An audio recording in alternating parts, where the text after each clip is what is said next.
Hi people, it's Cometh here and welcome to the Warlords of Draenor beta. Please keep in mind that this is a beta and therefore everything you see here is subject to change. So you will notice I am still in Shadowmoon Valley and there is a reason for that. First of all, we don't have access to all the Draenor zones yet. I would have loved to have gone through showing you all the zones really quickly to get a good idea of the variety we can see, but sadly they're not all available yet. There might be quests sending us there at the moment, but for example when I tried to go to Gorgrond, it actually sent me back to Orgrimmar, so sadly I can't go there, and I'm assuming there'll be a similar thing with whatever zone follows Shadowmoon Valley. But the thing about Shadowmoon Valley I've noticed over time is that there's a lot of variety within the zone. There are lots of different looking locations, so rather than being... Because the thing about Frostfire Ridge, for example, there's some variety in it, but overall it's just this giant snowy wasteland. Sometimes there'll be a mountain, there'll be an impressive structure, but it is basically just, it's a snowy place. Snow is the overall theme. But here it really can change quite a lot. So in the last video I showed, you might have noticed I was in a Zangarmarsh looking place with all those giant mushrooms, so that's one example of variation. You also have this quite significant looking burial ground looking location where there are lots of dead orcs that have been brought up from the grave and they're in phantasm form now. You've also got some Iron Horde camps that you have to infiltrate. Actually, speaking of that, I'll quickly highlight a quest. What you have to do in this particular quest is go into an Iron Horde camp and put bombs in certain locations, the weak points. And you're disguised as an orc, so it's a bit of a stealth quest. But it's not as easy as just walking in, because although the regular orcs won't notice that you are not one of them, the wolves that they handle, they will in fact detect you. And there's quite a lot of them actually, so you have to be really careful here. And it gives it a sort of Metal Gear Solid vibe. Obviously not nearly as refined, but it's that general feeling. So it's nice to have a bit of variation as opposed to the constant killing of monsters and orcs and whatever. Something that really caught my eye was this new enemy type, and they are known as Podlings. They almost look like little demented Pokemon, don't they? They've got these really big eyes, so when you first see them you think, oh look at them, they're so adorable, I just want to cuddle them.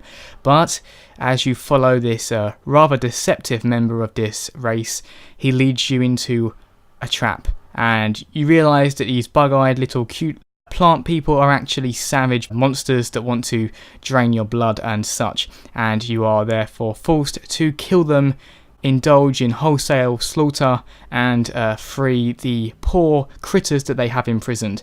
And finally you must take on their leader and bring him to justice. If anything, I'm almost saddened that you don't spend more time here, because I really enjoyed the Podlings. The way you really think they're going to be like the next Sporaga faction, they look really quite friendly, but then they just suddenly turn on you and try and kill you. And the fight when they turn on you is actually quite tricky, because he calls upon all his little Podling friends. It says the guy you first encounter is a placeholder model. I hope this is the general look for them because they look great. Maybe it was just that specific Podling is meant to look different, I don't know. But they are a very welcome addition to the long line of Warcraft monsters. Although calling these things monsters almost seems wrong, even if they did try to kill me. Another enemy type that seems to have become fairly common is the Pale Orc. I've seen them in Frostfire Ridge, and this is the second time I've seen them in Shadowmoon Valley. And it's nice when we see different forms of the same race. An example of this being done already would be the Broken. If you remember them from Burning Crusade, they were like a subdued version of Draenor where fell magics had broken and distorted their bodies. Perhaps they look the way they do simply because they've retreated into the caves and therefore their bodies are as a result of their environment. I mean, that would explain the very pale pigment of their skin. It would also explain why they're feral creatures, they haven't been able to adapt to the societies of outside of Draenor, so they wouldn't have interacted too much with, the Draenei and other orcs. That would explain a lot. So rather than it being as a result of fell magic making them be this way, it might just be as a result of their environment. Also, something I like to do is to look at the old monsters and how they've improved over time, and the Hydra monster that's been in the game for a very long time now has been improved vastly. So there's a lot more detail around it. Also, this particular Hydra you see me fighting now is on 4 legs, and usually we see them with 2 legs at the front dragging along this aquatic body, and it's nice to see them being redone, lots more detail. And also this particular location you see me fighting the Hydra in, I thought looks really nice. It's hard to put my finger on exactly why I like it, but it's just lots of colours, the water looks great, the combination of the serene look of the night sky of Shadowmoon Valley, it's just a great looking place and some great looking monsters. And of course, being the graphics obsessive that I am, I had to notice some of the changes that have been made. And there's one thing that a lot of people have picked up on, is the fact that you now have separate settings for, if you choose to, you can have separate settings for the regular outdoor area and also raiding and battlegrounds, so you know where it's generally more intensive. So as you can see here, for when I go into raiding and battlegrounds, I'm going to set it to high, but I'm going to reduce particles to medium, because in raiding, particle effects are typically what can get really out of hand with everyone casting spells. The monsters do their thing, you know, so I think it's actually a really intelligent thing to do. It's almost one of those things they've made where you think, well, of course they've done that, such an obvious change to make.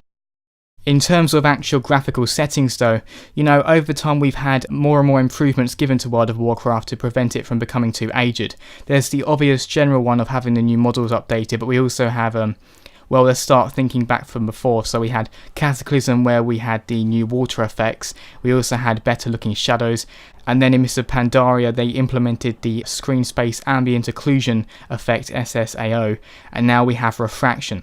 I don't know if that's going to stay in the game, because I've been looking at the graphical settings a lot and there have been lots and lots of changes. At one point they had an ultra option for SSAO, whereas before it only went up to high, so I don't know if they're going to remove certain things if they don't think they're well optimized. But from having refraction enabled, I haven't seen any major drop in performance. In a similar fashion to how I read through the Shaman level 100 talents, I'm also going to read through the Paladin level 100 talents.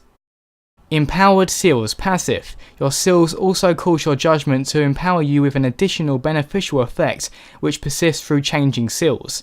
Judgment of Justice increases your movement speed by 20% for 20 seconds.